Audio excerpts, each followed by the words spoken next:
You're watching Talkin Ducks, built by Parr Lumber. Talkin Ducks is presented by Pacific Clear Vision Institute and Les Schwab Tire Centers. Well, welcome into another edition of Talkin Ducks. A lot to get to on a busy week for Oregon sports. We'll talk about men's and women's basketball, some disappointing early finishes to their postseason. We'll hear from both coaches after losses in the women's NCAA tournament and the men's NIT tournament.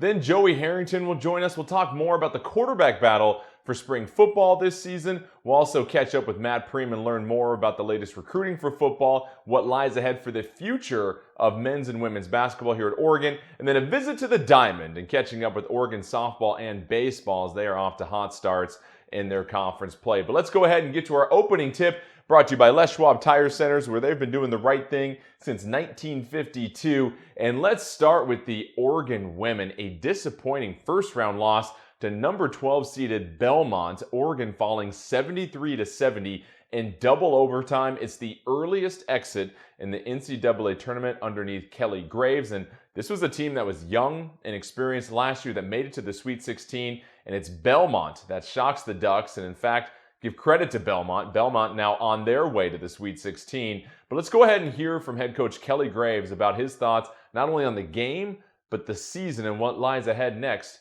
for Oregon basketball. This was difficult. It was just difficult. And I'm not going to make excuses because we had everybody available in this tournament.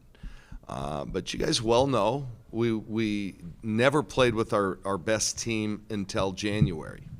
Okay? And we showed some flashes of really good basketball. We've shown flashes of not very good basketball. The consistency just wasn't there. I think at times our players have acted and performed entitled. We have had a nice run. This is the first time since 2000. We've made it at least to the Sweet 16 every year since 2017. First round exit in a long time. This group hasn't won anything. We haven't won a Pac-12 championship. We haven't won in the NCAA tournament with great depth. So, I think we've got to come back and work harder and be tougher. I think at times we're not tough. I think there were times tonight. At some point you just say, hey, toughen up, let's go. Okay, I know you're banged up, don't matter. We need you. And I just think that happens, and I think it's a mindset. I think we've got to come back and hungrier because we're no longer the hunted. We're hunting like everybody else. Well, with that, let's bring in Aaron Fentress from the Oregonian. And hey, Aaron, never really a good sign when you hear the coach mention things like players being entitled and struggling with consistency. And that was really what this season was marred by for the Oregon women. Now, Kelly Graves, terrific coach, and we know that there's tremendous talent on this team, but it was surprising to see this team really not find its rhythm for any considerable amount of time throughout the year. And you get it, there's injuries and COVID interruptions, but what do you make about this year and this early exit for this women's team? It just seemed like a season where they could never stay on the right track. They'd get on it, and then something would happen, and they'd come off of it. And they'd just try and get back on it again, and something would happen, and they'd come off of it. They just never had that overall crispness or consistency that we saw with the elite teams. Now, the 2020 team was definitely probably going to make it to the championship, easily the Final Four. It could be the greatest team in program history, even though it got shut down because of COVID. But clearly, when you go from a Sabrina and the players on that team, you're not going to have the same talent level, but you hope you have the same attention to detail and maybe some consistency, which they didn't have. And then you factor in the injuries, and you just have a clunky season for this team. They finished 6-6 over their last 12 games. That's about as mediocre as you can be. A lot of that was against high-end talent and in the tournaments, etc. But still, 6-6 is not what you'd expect for any stretch of basketball for the Oregon women's basketball team. So it was just one of those seasons you would have liked to have seen them flip that switch in the tournament, but they couldn't get it done. And the inconsistencies we saw during the season popped up in the tournament, and they're out. It's disappointing for them, but it can be a frame of reference moving forward as to what can happen to you when you can't put everything together for whatever reason. And we saw this a little bit with Oregon football, Aaron, where the team is so successful for so long. It has a transcendent talent, a Marcus Mariota and a Sabrina Ionescu, And then the recruiting classes that come in, they're highly rated. We saw with this women's team, 5 All-Americans joining the team. But for whatever reason, it just lacked that last little championship pedigree for whatever reason that was. And it took a while for that team to kind of get knocked back down a few times before they developed that resolve and that consistency and that last extra couple percentage points you need to really put yourself over the top. So hopefully this is a learning experience for this team. You clearly see the disappointment with Coach Graves, but obviously with the amount of talent that this team has, we'll hear more from Matt Preem later about who's coming back. It seems like it's all still there, but this is a very difficult conference now with the way that Stanford and Arizona have really elevated their programs once again. Yeah, the conference is getting better. And you brought up football. You know, football went through this exact same thing where the conference got better and a lot of recruits were coming in, felt entitled. So I'm a 4-star corner coming in. I'm going to be just as great as Ifo. No, not necessarily. You have to work as hard as Ifo did, right? And so there were some problems with that. I remember Mariota and Grassu talking about some of the young kids didn't have the same work ethic because they thought, I'm being recruited by Oregon, I'm special. Now, I'm not going to say that's the case with the women's basketball team up and down the roster. I'm not going to pretend to know what's in their heads. Only Kelly Graves knows for sure. But it sounds like that there were some issues that need to be ironed out moving forward, where players in all programs have to understand that just because you're recruited by a high-end program doesn't automatically make you a high-end performer. You still have to match the work ethic of the predecessors who created the aura of the program and that you're trying to fit into. And so, you know, the same thing with men's basketball. You know, it's sometimes you just have to go through a hiccup to maybe fine-tune things after that because you have a frame of reference for what can go wrong if you don't approach things the right way. You mentioned work ethic. Dana Altman will have a word or two about that when we come back. Do not miss his post-game comments when we return on Talkin' Ducks. Plenty more with men's basketball when we return. With 9 locations in the Pacific Northwest, Parr's Cabinet Design Center features everything from outdoor cabinets and countertops to sinks and hardware. Thousands of door styles and colors available to order, as well as kitchen and bath cabinets in stock. All available at the Parr Cabinet Design Center. Sure glad we went to Les Schwab. I'm glad the baby's still happy. Well, I'm just glad that along with tires, Les Schwab also does brakes, alignment, and a bunch of other safety services. I mean, if we'd gone to a cheap tire store instead, I'd be a doggone wreck. My thoughts exactly. Thanks, kiddo. Give everyone peace of mind on the road. Swing by or book online. Les Schwab Tires, doing the right thing since 1952. Being able to get LASIK gave me the opportunity to not worry about putting contacts in every day, and just kind of made my life a little easier. Pacific Clear Vision Institute was just incredible through my entire experience. The staff was very welcoming. Dr. Embody, he really just kind of laid it out and made me feel comfortable and gave me confidence to know that I was in good hands. I would definitely recommend Pacific Clear Vision Institute for any sort of laser eye surgery. Stories tell us that great leaders are anointed at birth, chosen by the hand of fate.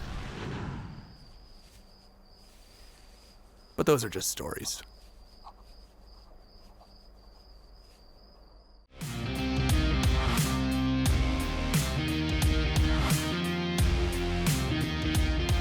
You're watching Talkin' Ducks, built by Parr Lumber.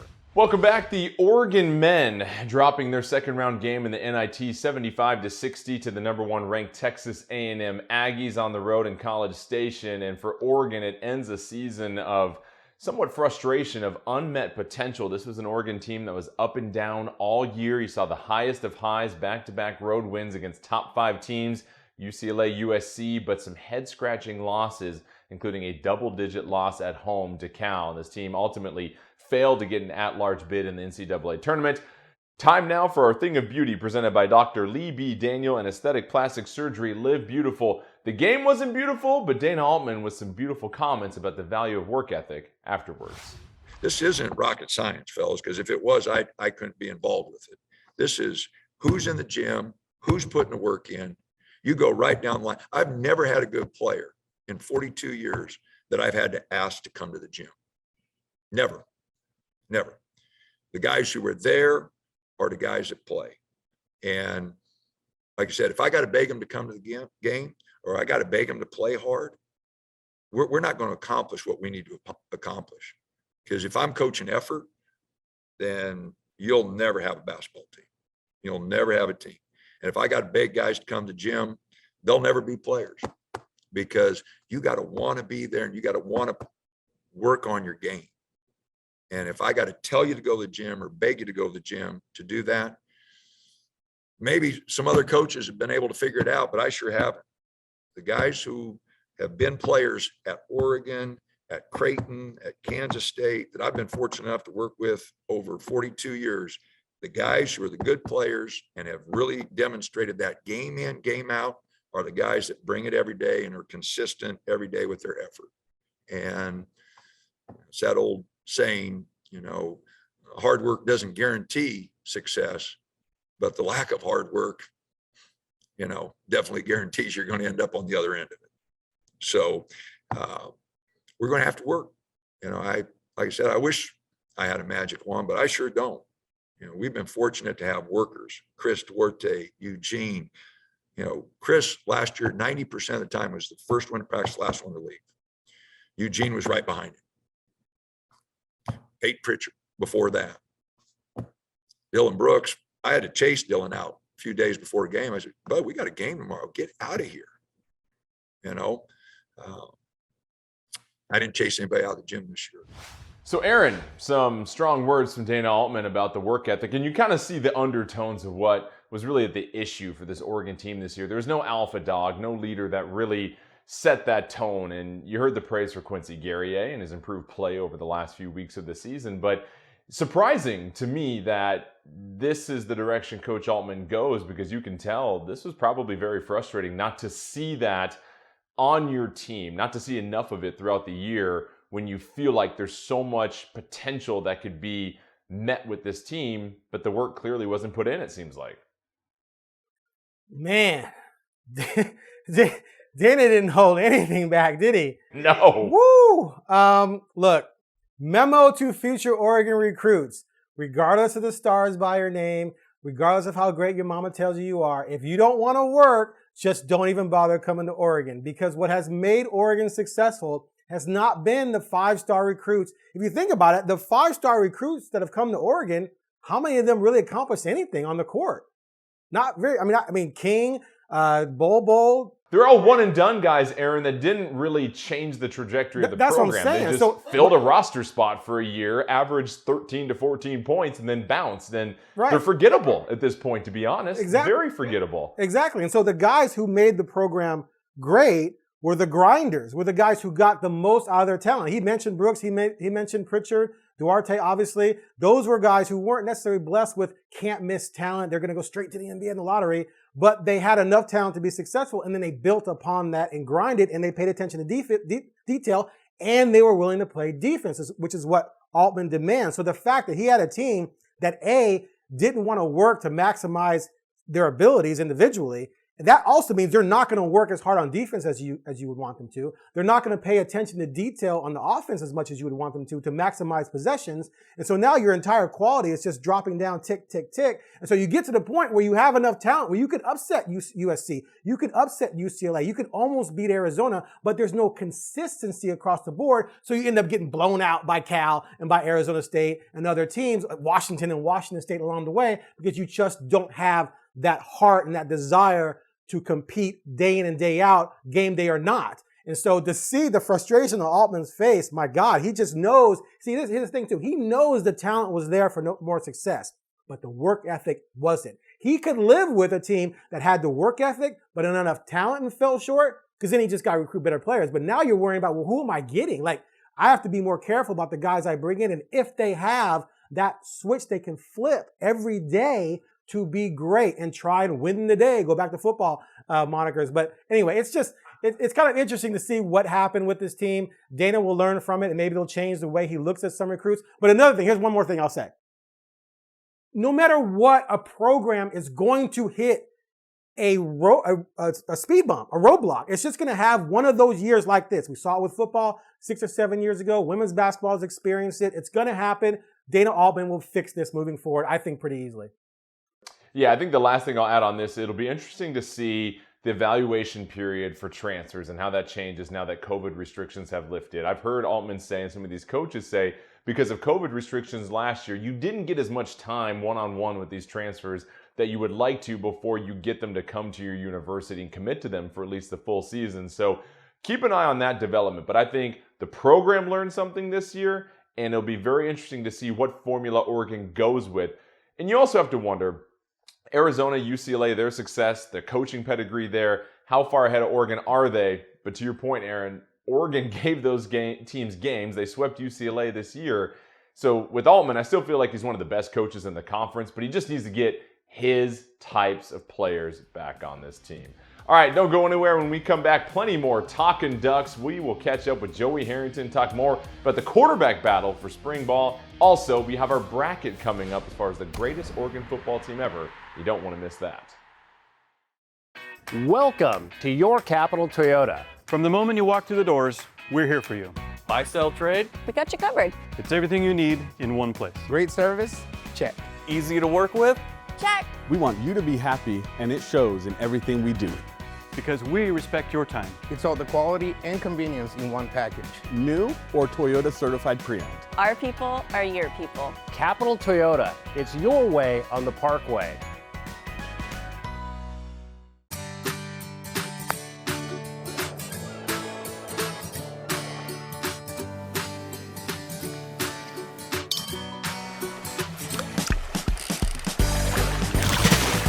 Eugene Airport is a proud part of what makes Western Oregon such a unique place to be. With nonstop routes that connect to hundreds of destinations, fly local, fly EUG.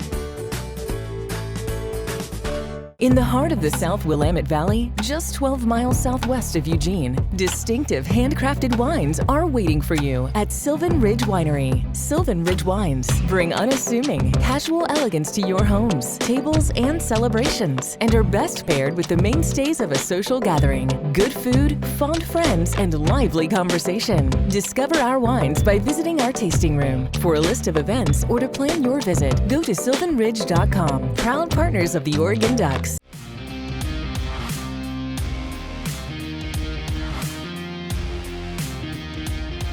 You're watching Talkin' Ducks, built by Parr Lumber. Welcome back. Time to put things into focus. Brought to you by Pacific Clear Vision Institute, the official eye doctors and eye surgeons of the Oregon Ducks. And obviously, with spring football being off this week, we do welcome in our good friend of the show and, of course, our resident quarterback expert, Joey Harrington. And Joey, looking at the quarterback position for Oregon, Bo Nix, the transfer coming in, everyone has high hopes from him, his career at Auburn. But then you have a 5-star recruit, arguably Oregon's highest rated quarterback recruit in school history, sitting there in Ty Thompson. And now we're in year 3 of having a quarterback battle or controversy, however you want to put it. What do you make about the quarterback situation in Oregon? If you had to think about the way this is going to shake out as the season goes on, where do you go at this position right now for Oregon? Well, I honestly think that we're in as good a position as we've been in a long time. I mean, last year there was Anthony Brown as the presumptive starter, but I don't think anybody looked at Anthony Brown's body of work at Boston College or what he had done at the end of the Oregon season previously and thought, yes, here we go, we're ready to go. If you look at what we have right now, we have a transfer who I would argue had a better career at Auburn than Anthony Brown had at Boston College, right? So you've got that as your floor, right?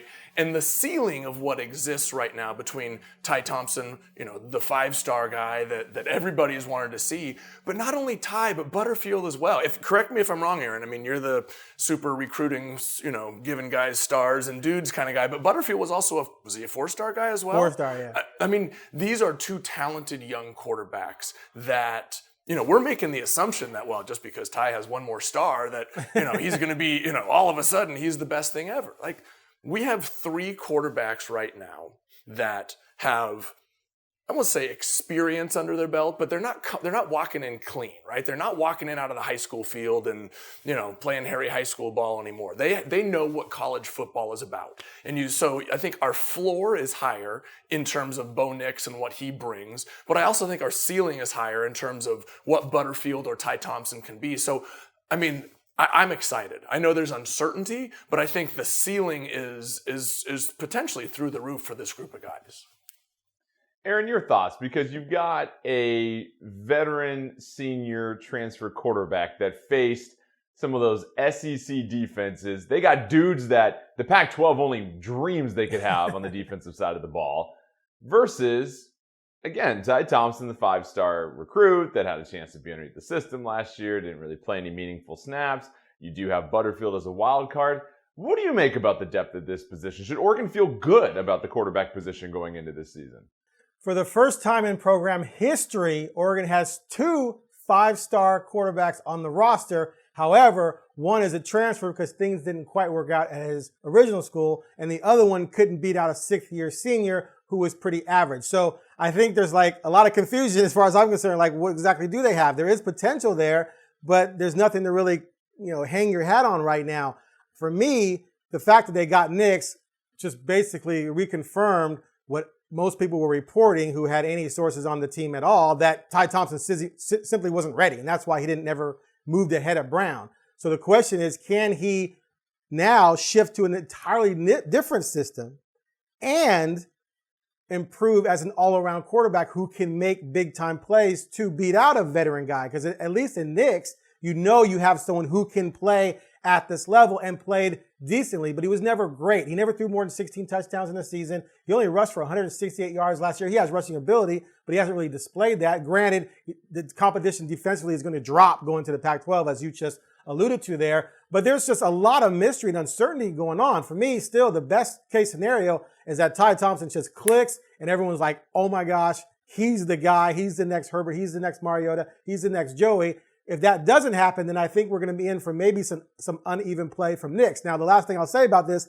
is that at the very least, we know Nix is familiar with the new offensive coordinator Dillingham because they worked at Auburn before, so that at least gives him a head start probably in understanding the system, because I would assume there's going to be some similarities there. Yeah, I got 2 things here, Jordan. I got 2 things and questions for Aaron. Is it fair to say that the floor is higher with this group than it was last year?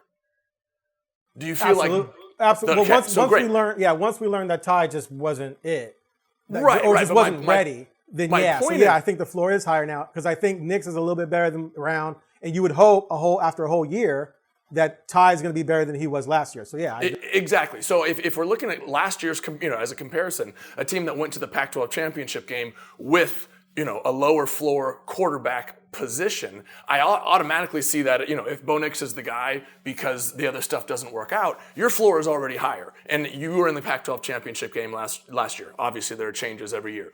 The second thing is that I got to say that gives me hope is I think we've talked about it, we've alluded to it, how Mario's style of offense didn't necessarily align with great quarterback play, right? People have talked about, they didn't use Herbert the right way. And, Ty Thompson wasn't ready. Well, maybe Ty Thompson and maybe Justin Herbert didn't fit the type of scheme the idea of offense that Mario wanted to run, right? Ty Thompson isn't necessarily a grinded out type of offensive guy. Ty Thompson is going to be a chuck it around kind of guy. So I'd like to think that the floor is higher with Nix, and the change of offensive system is going to be a good thing for Ty Thompson and Butterfield, which gives me a lot of hope coming into the next year. Fair to say on both points? Absolutely. Well, one last question for you, Aaron. Everyone always says right now it's Nix or Thompson this year. Well, there's not a lot of quarterbacks that start all 4 years in college, and Thompson still has 4 years of eligibility. Is there anything wrong if it is Nix this year, you give Thompson 1 more year of seasoning, and then next year with 3 years of eligibility, they feel like, okay, he's the guy, he can start for 3 years. It just took him a little bit longer to understand everything and adjust to life after high school. Is that a fair scenario as well, too, for Oregon? Yes, as long as he's progressing, as long as they see the improvement, but he's not quite ready to beat out a Nix, then if the trajectory is there, there's this idea that you have to come right in and start and be the hero and the guy right away is mind-boggling to me. As I said before, Joey didn't do that, Clemens didn't do that, Dennis Dixon didn't do that. Most quarterbacks, and Marcus Mariota redshirted. Granted, they had Darren Thomas, but still, he redshirted. So, there's nothing wrong with that at all, as long as you see the trajectory. Now, we've seen in the past, like with a Morgan Mihalik or a Travis Johnson or Wilson, where there really wasn't that growth. So it's almost like, these guys probably aren't going to work out. They should transfer. So you hope that's not the case with Thompson after the season. All right, stick around when we come back. Plenty more Talkin' Ducks. We'll continue our bracket of the greatest Oregon football team ever. Will there be a shocking upset as we get to the Final Four? We'll let you know when we come back on Talkin' Ducks. Since 1961, Comfort Flow Heating has provided service to more than 50,000 homes and businesses in the Willamette Valley. While the technology and techniques in our industry have changed, our founding principles have remained the same: to provide exceptional service in all areas of our business and for our customers to enjoy their products from us and be comfortable for years to come. From all of us at Comfort Flow, thank you for choosing us. Go Ducks!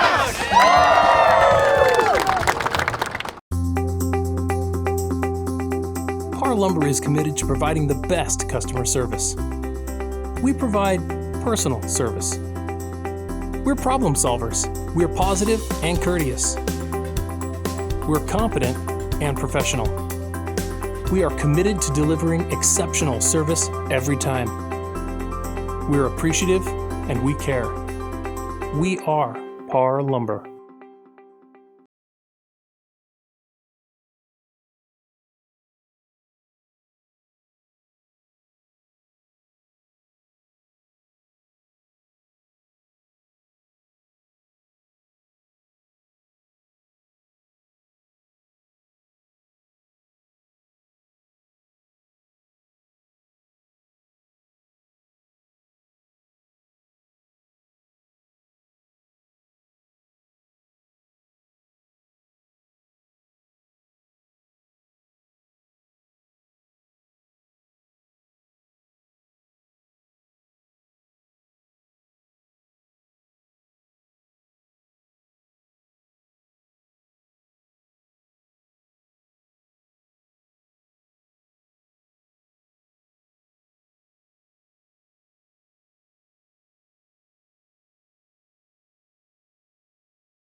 You're watching Talkin' Ducks, built by Parr Lumber. Welcome back. Let's get to the hot topic, brought to you by Comfort Flow Heating, the HVAC industry leader in Western Oregon since 1961. And we made it to the semis of our greatest Oregon football team ever bracket. Everything's gone to chalk so far, so let's take a look at our first semifinal matchup. We've got 2012, the 4 seed, versus 2014, the number 1 seed. And Joey, let's get started with you. Your thoughts on this. You've got the 2014 team that, of course, lost to Ohio State in the national championship game versus a 2012 team that's very talented, just fell short at the end of the regular season. Which direction are you leaning in here? Well, see, what I'm going to have to do is I'm going to have to go with the younger version of Marcus because he's not as banged up. He doesn't know what he doesn't know yet. He's able to play more freely. And just, play. I mean, if these are playing head to head, like he doesn't have the pressure on his shoulders that old Marcus would have, because they're expected to win, right? They're the 1 seed. They're the number 1 overall seed of this tournament. They got to play at home, right? They get to play in front of their home fans. And so young Marcus, as the 4 seed, just comes in and plays loose. And, Am I carrying any weight with anybody in this argument here? No. Not a lot of water in that bucket that you're holding. I got nothing. You got nothing? To me, yeah, this is too easy. So in 2012, actually, I did an article on OregonLive where I mapped out the 2014 team and said that was going to be the greatest team ever and have the best chance Oregon will ever have at winning the national title. And people were like, well, they're going to be ranked top 5 in 12 and 13. And my point was, yeah, but most of the impact players are still going to be around in 2014. Therefore, just by, maturing and just become smarter football players, they're going to be better than the 12 and 13. So to me, this is no brainer. I mean, 2014, far more accomplished. You had a way better Marcus. You had a Heisman winning Marcus. So yeah, this, with all due respect to 12, 14 was way better. And not only to mention the defensive line. Armstead and Buckner were freshmen who didn't play a ton in 2012. And of course, we all know they were stars in 2014. Which is why I thought 11 should have beat 12 last week. That would have been a better matchup. I will say it is still interesting. 11 versus 14 would have been a better matchup than 12 versus 14. Maybe. Erroneous on all accounts. Marcus versus Thomas, though. Yeah, go ahead, Joey. Still Sorry. won. We're out of control. No, you're good. You're good. I was going to say 14, it is interesting. One of the worst losses in our entire bracket, a loss at home to an unranked Arizona team at the time. So just something to factor in as we get set for the final. But Arizona finished the season All top right. 25. Second semifinal here. And this is the one I think that might ruffle some feathers. Oh, here we go. You got the number 2 seed, the 2010 team that went undefeated during the regular season, losing to Auburn in the national championship game, versus 2001. Their only loss was at home to Stanford. They ended up defeating Colorado in the Fiesta Bowl, finished the season ranked number 2 in the AP poll. Aaron, let's start with you. What do you have in this 2 versus 3 matchup? Look, man, I've been gearing up for this like every day. I've been like drinking raw eggs and running 10 miles a day to get ready for Joey's nonsense. Because we saw what he did trying to sell 2000 over 2010. Come on. And now we know what he's going to bring for this because he was the Heisman candidate for 2001 and they got jacked around by the BCS and should have played Miami in the national championship game. So I know all the things he's going to say, but the bottom line is 2010 went undefeated. Now they had their scary moment, just like 2001 did against Stanford when they lost. But in 2010, the Oregon defense stepped up. Cliff Harris brought back a punt return and they beat Cal. They were able to hold on and get it done. They made it to the national title game. The first team ever. They went 12-0. First team ever to do that at Oregon. You had a Heisman candidate and Michael James. Darren Thomas was balled out that year. So to me, the undefeated team that barely lost the national championship, come on. That's the win. Okay. Can we agree that we're splitting hairs here, right? Oh yeah. Okay.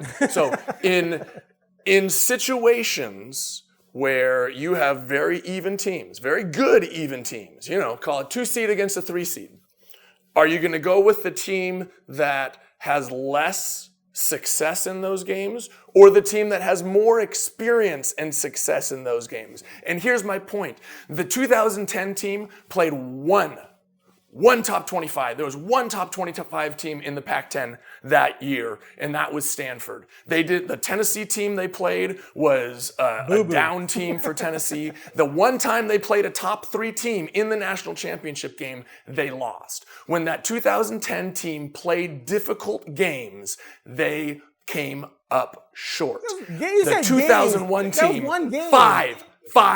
five teams in the top 25, 4 of them in the Pac-10 that year. And when we played number 3 Colorado, not only did we win, but we dusted the floor with them, right? That was our motto. That was our identity. That's who we were as a football team, is when we got into those close games, we pulled it out. So was there a great cast in that 2010 team? Absolutely. Was it the first team to ever go undefeated in the conference? Absolutely. But when they played close games, they didn't get it done. When we played close games in 2001, we came through. And when you have that kind of 2 versus 3 matchup, I'm going with the experience and I'm going with the group that had done it before, just like we did against the top 3 team in Colorado, dusting the floor with them. 0-1 over 2010. Okay, hold on a second. First of all, Stanford was top 10, and that game, Oregon was down 21-3 at the end of the first quarter and came back and won that game. So they did get it done in that situation. The only time they didn't get it done was in the national championship game against Auburn. And when it was on the line. One of the greatest 10 quarterbacks in the history of college football in Cam Newton. That all said, Joey, I agree with you. The bottom line, here's the thing. Let's just take offense. I'm going Joey over Thomas. LaMichael, greatest back in program history, but you got Morris and Ontario. Yeah. 2 beasts. They both had went for nice bad careers news right there. Who had nice careers in the NFL. I've always said, you take Ontario, right, and you put him in the zone read spread option no huddle offense, and he's great. You give him 3 full seasons, he's putting up 5,000 yards just like LaMichael did. And then receiver with Parker and Howery, who both played in the NFL. The Ducks in 2010 had Josh Huff, who was kind of in NFL for a minute, but that's pretty much it. Defensively, I still would lean towards Oregon's defense because of what they were able to do, especially against a Colorado team. So even though I did my best to argue 2010, I'm going to agree with you, Joey, and say 2001. And plus, I cannot wait for us to talk about 2001 against 2014. That's going to take an entire hour because I'm taking you to school on that day. I was going to say, I'm going to save my argument for that one if I've got to be tiebreaker, but I agree with you. I think at the end of the day, 2001 was more battle tested with their opponents they had to play. And plus, we never know what would have happened with 2010 if it was the typical college football playoff where they would have had to beat a top 4 team before getting to the national championship game. For that 2001 team, basically their first round playoff game was that game against Colorado. They handled that. Would have been a tough matchup against Miami. But either way, I'm with you guys. 2001, I think you just look at how senior laden and how battle tested that team was. And we have our first upset in the bracket, which will set up our finals, 2014 versus 2001. Do not miss the showdown between Joey and Aaron next week. All right, don't go anywhere. When we come back, we'll talk about Justin Herbert. Is he a top 5 quarterback in the NFL right now, or are there still a few quarterbacks ahead of him that he's got to climb the top to get to? We'll talk about it more when we come back on Talkin' Ducks.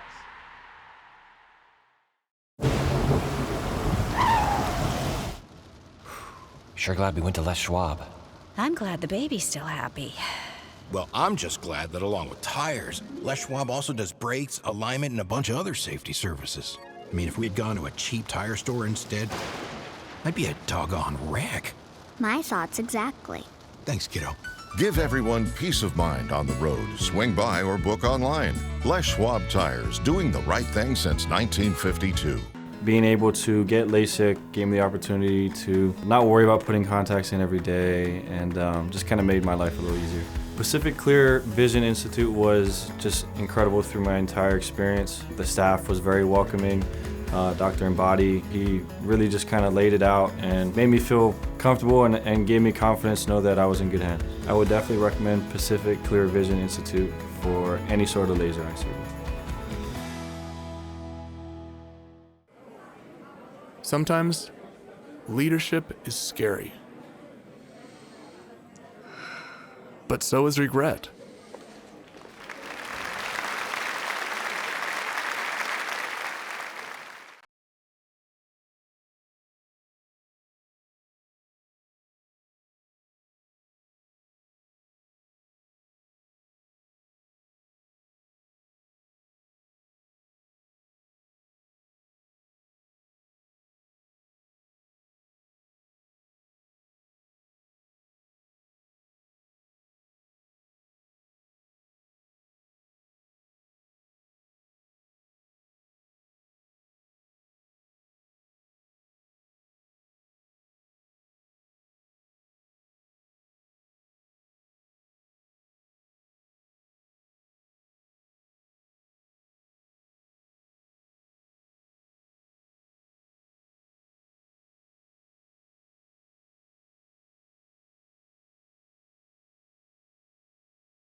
You're watching Talkin' Ducks, built by Parr Lumber. Welcome back. Let's fly around the Pac-12 courtesy of Eugene Airport. Fly easy, fly EUG, and we are talking about Justin Herbert as he gets set for his 3rd NFL season. And if you look at his division, the AFC West, probably the most loaded division in the NFL when it comes to the quarterback position. You've got Justin Herbert, you've got Patrick Mahomes, now Russell Wilson, and of course, Derek Carr. And Aaron, people are kind of having this conversation. You look at the numbers that Herbert's put up over the last 2 years, especially what he did last year. And the question is Herbert a top 5 quarterback in the NFL? When you compare him to the rest of the league, what quarterbacks would you take before Herbert if you were having to win a season this year? Not talking about, hey, who would you rather have for the next 10, 15, 20 years? You've got to put the best team on the field today. Who would you pick over Herbert if you're looking at this list? I mean, everyone knows how I feel about Herbert and have felt about Herbert since he destroyed Cal. But I mean, they lost the game and threw 6 touchdowns. But come on, this is just way too early for this. He hasn't even made the playoffs yet. Playoffs? Right? I mean, you got to make the playoffs. And granted, he threw for 5,000 yards this past season, but he also threw the ball 670 times and he threw 15 picks. Now, when I look at the NFL list of quarterbacks, I mean, if I'm drafting a guy for the future, you just said that's not the criteria, then I think Herbert's probably a top 5 pick, because I do think his ceiling and upside is just phenomenal, because he clearly gets it. He's physically gifted. But right now, like, I'd have Josh Allen ahead of him. I mean, Burrow, that's definitely a tie. I mean, Burrow just went to the Super Bowl, for crying out loud. Lamar Jackson has an MVP. Tannehill has actually played really well the last couple years. Oh, come on. Hold on. I'm adding him to the list. I'm not saying I put him ahead of him. But Tannehill's season, his numbers, his passer rating, better than Herbert's. We're talking about who is better right now. I'm not saying I would take him. I'm just saying it's in the discussion. Russell Wilson, I'm not going to put him ahead of Russell Wilson. Dak, I would actually slip him ahead of Dak. Dak's underachieved, but then you got Rodgers. Now here's a name, and then Brady, of course. Now here's a name that you're going to go, statistically, Kirk Cousins has been better. He's had 3 straight 100 passer rating seasons. This past season, he threw 33 touchdowns compared to 38 for Herbert in 100 fewer attempts and had only 7 picks compared to 15 picks for Herbert. So my point is, all of those guys are in the discussion, so there's no way after shaking that up, I come up with Herbert in the top 5. Joey, please. What? I named 9 guys, I think. You're telling me he's better than 6 of them or 5 of them? I'm actually going to agree with you. I'm not saying he's a top 5 He agrees. I think a couple of those names, Tannehill, Cousins, there's no way I'm starting over Herbert if I had the choice to right now. Right. And I just put them on the list. But I didn't say I would either. But Tannehill, I say the name Tannehill and you scoff, but a couple years ago he went 33 touchdowns, 7 picks. That's better than Herbert's ever done. So that's my point, is that there's a lot of good quarterbacks you'd have to have in the discussion. Again, I'm putting Herbert ahead of Tannehill. I'm putting Herbert ahead of Cousins, but an argument can be made. Right. And I agree with Aaron on the point of that argument. Do I agree with Tannehill and Cousins? No. But Brady, Rodgers, Mahomes, Josh Allen, whether or not you want to put Russell Wilson in there. I mean, Allen didn't win the Super Bowl. Burrow and Allen have been to a championship game, been to the Super Bowl, right? That's part of being a quarterback. That's part of being a top 5 quarterback. It's not just putting up numbers. Matthew Stafford. It honestly reminds me a lot of Matthew Stafford in Detroit, right? Right now, it's that potential. It's, oh my God, look at this young guy play. But the next couple years are going to determine how that plays out, right? Does he have the potential to be a top 5 quarterback? Absolutely. He has the potential to be the best quarterback in the NFL. Hands down. But if you're going to say right now who is one of the top 5 quarterbacks in the NFL, I don't think you put him in that 5 group. I think you have him just on the outside looking in, and it's completely dependent on what his team does on the field and the success that his team has, right? The same reason that Stafford was an afterthought for so long, and he goes to the Rams and wins the Super Bowl, and now he's in the Hall of Fame discussion, right? That matters. Winning, going to the playoffs, those things matter. And Justin, that's what he hasn't done yet. Yeah, to me, you can't even be considered in the conversation for top 5 quarterback if you haven't made the playoffs yet, unless your defense was giving up 50 points a game. And the Chargers had some issues on defense that they're trying to patch up this offseason, of course. But I think we'll see some more of that shakeout this year. And I agree, if Herbert doesn't get to the playoffs this year in year 3 after the Chargers are making significant investments into that defense, then you do have to wonder. You certainly do, especially with those high interception numbers. All right, don't go anywhere. Plenty more Talkin' Ducks when we come back.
You're watching Talkin' Ducks, built by Parr Lumber. Welcome back. Time now for What's Cooking, brought to you by Sam's Northwest Barbecue, the largest brick and mortar specialty barbecue store in the Northwest. We now bring in Matt Preem of Duck Territory on 24/7 Sports. And Matt, let's start with Dana Altman. Obviously didn't cut any corners with what he had to say. There's potentially a roster overhaul coming for men's basketball, but let's start with what's coming in and what do you expect to happen with this team as they try to bounce back from what was pretty much a somewhat disappointing season this past year? Well, before we even dive into the players, he's going to have to make a coaching hire. For the first 10 years, he only had to make one assistant coaching hire. That was replacing Brian Fish after the 2014 season when he became the head coach at Montana State. And for back-to-back seasons now, he's had an assistant coach land a head gig somewhere else. It was Tony Stubblefield last year to go into DePaul. And then his replacement, Chris Crutchfield, this week announced as the Omaha head coach. So before he even worries about the roster, he's got to figure out who's on his staff. That will be one to watch is who he goes and replaces Crutchfield with. And the big thing here is Crutchfield was a really good recruiter, and he was able to sign or lead the recruitments of Dior Johnson, Khalil Ware, Tyrone Williams. All three of those guys have signed. Ware is a top 10 prospect. Dior is a 5-star prospect, and Williams is the #1 JUCO player in the country. So from a recruiting standpoint, these guys coming in, their lead recruiter now is gone. Altman's going to have to kind of smooth things over there a little bit. We could see one or two of those guys maybe say, you know what, I still like you, but let me look at other options as well. And then from within the roster, it's, you've got a couple guys who have to make a decision. Eric Williams Jr., Will Richardson, both seniors, both honored on senior day, as was Jacob Young. But Richardson and Williams both have a year of eligibility because of the NCAA waiver last season that gave every player a free year of eligibility due to COVID-19. Jacob Young used that to play at Oregon this season. Will Richardson or Williams choose to use a free year, or will they tie up their shoes for college basketball in general, or will they use it somewhere else? And that's also interesting too, because Davion Harmon came to Oregon with Crutchfield. You wonder, with no more Crutchfield, will he stay at Oregon? It's going to be interesting to kind of see some of the decisions that get made with this roster. But I think at the end of the day, Altman needs some more guys that are just willing to put in that extra work that we've seen from a Duarte and a Peyton Pritchard. Harmon and Guerrier, they both transferred to Oregon, and so they've used the NCAA's one free year transfer and be eligible right away. So if Harmon wants to leave, if Guerrier wants to leave, they will need to petition. They'll either need to redshirt and be okay with that, or they'll need to petition for a hardship waiver. And I have a hard time seeing what the hardship waiver would be. Maybe it's Crutchfield being gone, because like you said, he was a big reason of getting Harmon to come to Oregon. Guerrier was recruited by Mike Meniga, another assistant coach. So they would have to use a waiver to be eligible right away, or be willing to wait 2 years essentially to play basketball again, which that's a hard sell. So it puts those guys in an interesting position. All right, let's change gears to football here. What's the latest, including Oregon losing out on another 5-star quarterback? Yeah, Nico, he committed to Tennessee, 5-star quarterback from Southern California, had recently changed high schools to Long Beach Poly High School in SoCal.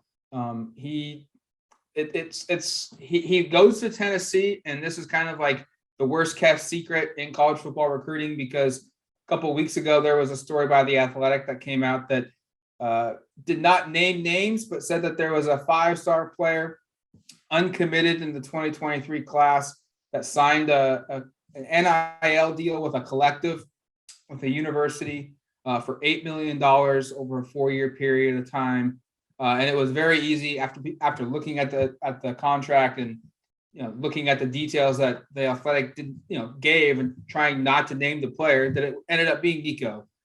He committed to Tennessee, on Monday. So that's not that big of a surprise. That now means Oregon shifts probably a lot of their attention at quarterback to Jaden Rashada, another 5-star quarterback, another 5-star quarterback from the state of California. He has been to Oregon multiple times. He is very high on Oregon. But how did he receive maybe Nico getting a big chunk of the attention at quarterback recruiting before he committed to Tennessee? I don't think it's going to be an issue, but it's certainly one to look at. A lot of other schools are after him. Dante Moore is a 5-star from Michigan. He has also been at Oregon. He was back here in January. And then they just offered Eli Holstein, a 4-star quarterback from Louisiana, who was, at the time of Oregon's offer, committed to Texas A&M, but he has now backed off that pledge, and we'll see what happens there. Remember, Marshall Malkow, Oregon's director of recruiting, player personnel, chief of staff, he's got a bunch of different titles. He helped build Texas A&M's #1 ranked recruiting class last season. He helped recruit Eli Holstein to A&M. He's now at Oregon, so maybe that's a way Oregon can get in there as well. All right, stick around. Plenty more Talkin' Ducks when we come back. When we return, we will take a look at men's baseball and softball for Oregon, off to some hot starts to begin their conference play. Welcome to your Capital Toyota. From the moment you walk through the doors, we're here for you. Buy, sell, trade. We got you covered. It's everything you need in one place. Great service? Check. Easy to work with? Check. We want you to be happy, and it shows in everything we do. Because we respect your time. It's all the quality and convenience in one package. New or Toyota certified pre-owned. Our people are your people. Capital Toyota. It's your way on the Parkway.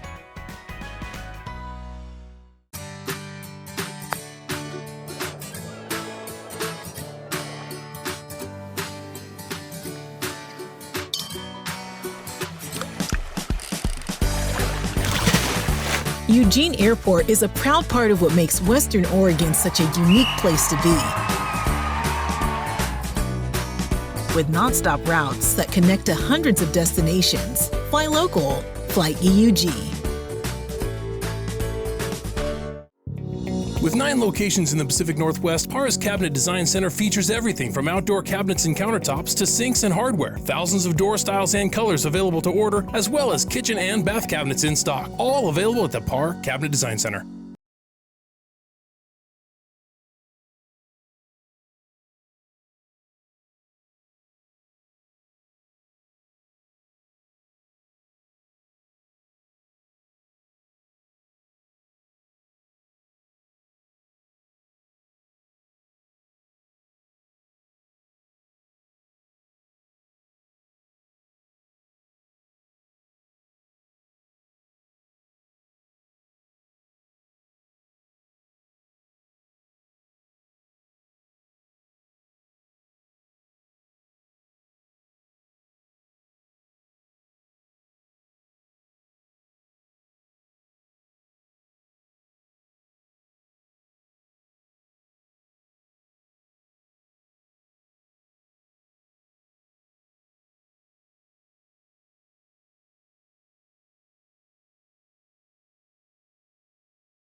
You're watching Talkin' Ducks, built by Parr Lumber.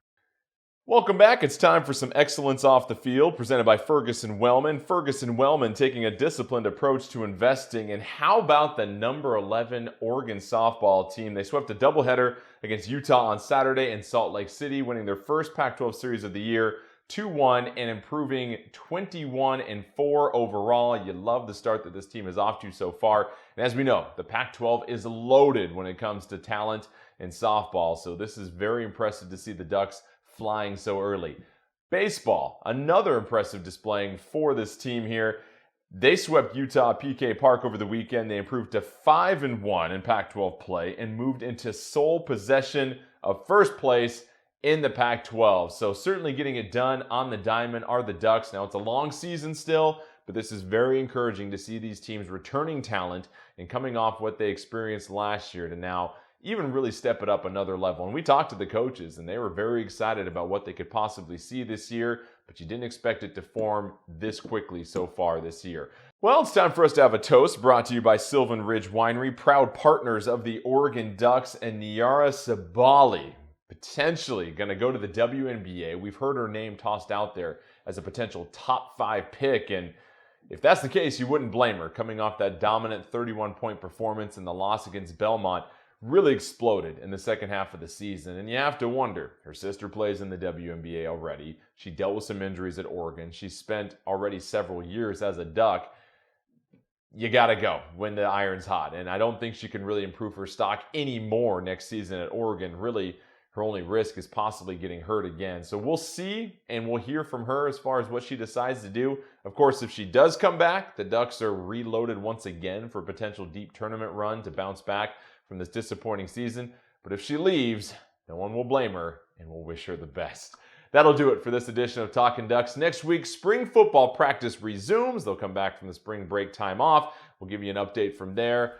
Also, we'll see if men's basketball is able to find that assistant coach to replace Crutchfield, and every other domino that seems to fall in the world of college athletics. We'll have you covered. From all of us here, thanks again for joining us, and we'll see you next week.